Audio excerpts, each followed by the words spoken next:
দুইটা অক্ষর মাত্র গুণ। এই গুণটা যে কত ভয়াবহ, এই গুণটা যে কত ভয়াবহ একমাত্র ভুক্তভোগী ছাড়া কেউ বলতে পারবে না। আমাকে আপনারা জানেন আমি ব্যবসা বাণিজ্য করি, দেশে বিদেশে আমি থাকি। আমি সিলেট থেকে এক ফ্লাইটে আমি আসছি ঢাকা। তারা ওই সময় থেকে আমাকে ব্রেকিং করতেছিল, আমার সাথে টুনিন ভাই ছিলেন। আর আমি টুনিন ভাইকে রাস্তায় নামিয়ে দিয়েছি, জোর করেই নামিয়ে দিয়েছি। নামিয়ে আমি চিন্তা করলাম আমি একটু ফ্রেশ হই, হাত মুখটা ধুই। আমি একটা ঢাকার উত্তর একটা রেস্টুরেন্টে বসছি, বসে আমি আমার সহকারী আজাদকে কল করেছিলাম।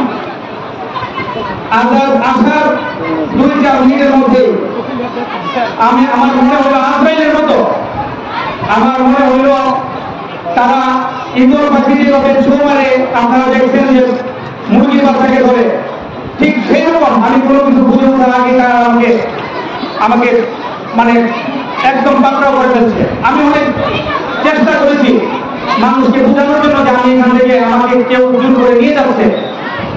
লোকজন দেখতে পেয়েছে, কিন্তু পাশে পুলিশ ছিল, বেশ কিছু করে অনেকগুলো পুলিশের গাড়ি ছিল। আমি পরবর্তীতে জানতে পেরেছি একটা লোক সেই সময় আমার কাছে আগিয়ে আসার সাহস পায় নাই।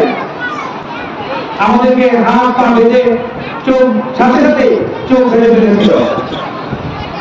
তারপরে একটা মানুষকে যখন জোর করে ধরে গাড়িতে তুলে আমি আমার গলা নামি পর্যন্ত শুনে গেছে।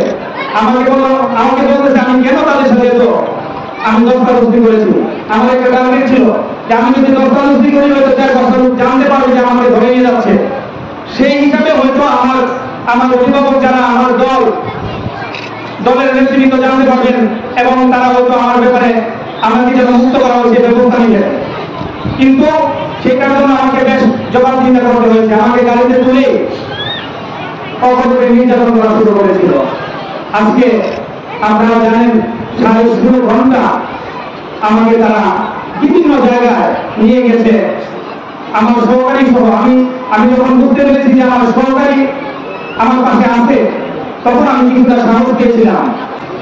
এই গুণের পিছনে আমি বলবো, যখন আমাকে তারা সর্বশেষ নামিয়ে দেয়, নামানোর সময় আমাকে বলে আপনার ভাগ্য ভালো, আপনি আপনার শান্ত বলে ভাগ্য, আপনার মায়ের দোয়া আর আপনার মানুষের দোয়ার কারণে আমি আপনাকে ফেরত দিয়ে যাচ্ছি আপনাদের দুজনকে।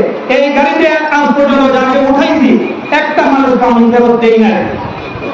চিন্তা করতে পারছেন কত ভয়াবহ ব্যাপার। আমাকে 3 বার জানিয়েছে গুলি করার জন্য। আপনার যখন হাত পিছনে বাঁধা থাকে, চোখ যখন বাঁধা থাকে, আর চোখ যখন বাঁধে কানের ডানকে টাইট করে বাঁধে, ওই বাঁধার পরে একটা মানুষ জীবন্ত লাশ হয়ে যায়। আমাকে যারা নির্যাতন করেছে, আমার হাঁটুর নার্ভগুলো নষ্ট হয়ে গেছে, অনেক নার্ভ ড্যামেজ হয়ে গেছে। আমি সুস্থ ছিলাম, আমি স্বাস্থ্য সচেতন, আমি সবসময় হাঁটতাম, আমার কোনো ডায়াবেটিস ছিল না।